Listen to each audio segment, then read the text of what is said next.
At dusk on October 25th, 2003, the largest fire in California's history was started.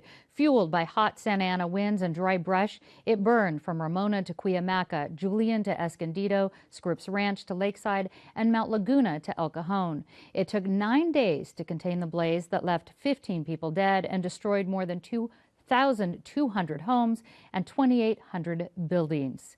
Here to talk about her experience escaping this fire is Sandra Younger, author of the new book, The Fire Outside My Window. A survivor tells the true story of California's epic Cedar fire.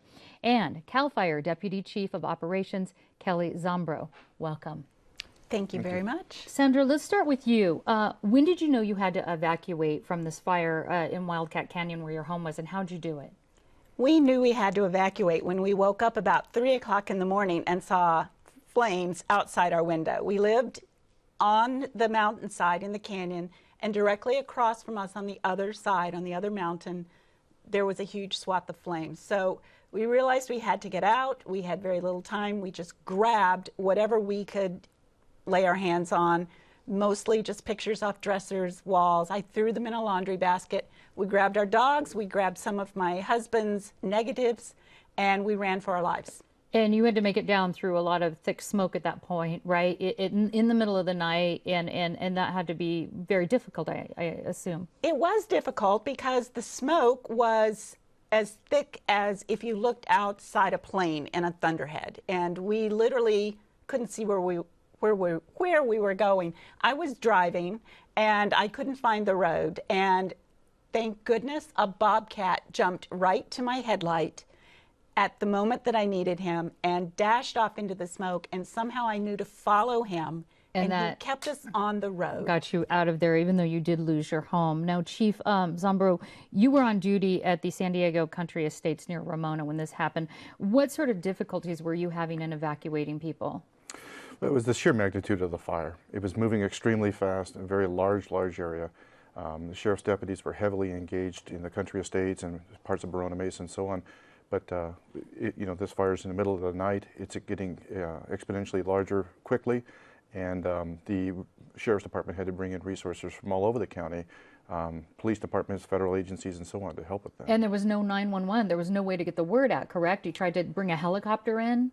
Yes, there was no reverse 911 at that time, and we did have a helicopter fly. We asked them to fly in advance, get on the loudspeaker, make sure people wake up. Unfortunately, after banging their heads together inside the helicopter, because of the winds crashing against them, they decided that they were going to get themselves killed and landed the helicopter. And had to withdraw. No, Sandra, in your book, you interviewed more than 100 people for this.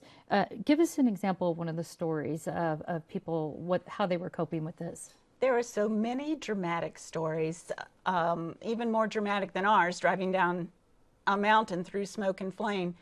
Some of our neighbors had to jump into their swimming pools. They couldn't get out through the fire. They had to turn around, go home, jump into their pools, watch their house burn down right there.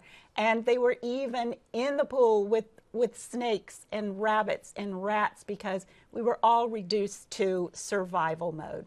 What do you want readers to get from these stories? I wrote the book as a tribute to the people we lost, as an official documentation of this historic event. So I hope that people understand why these things happened. I hope we can lay to rest some of the misconceptions that have persisted since the fire. And I hope people realize that the story is really about the triumph of the human spirit, even in the face of adversity. Okay, and some things have been learned, Chief Zombro. What have we learned? What's changed? What are we doing today to fight a fire like this?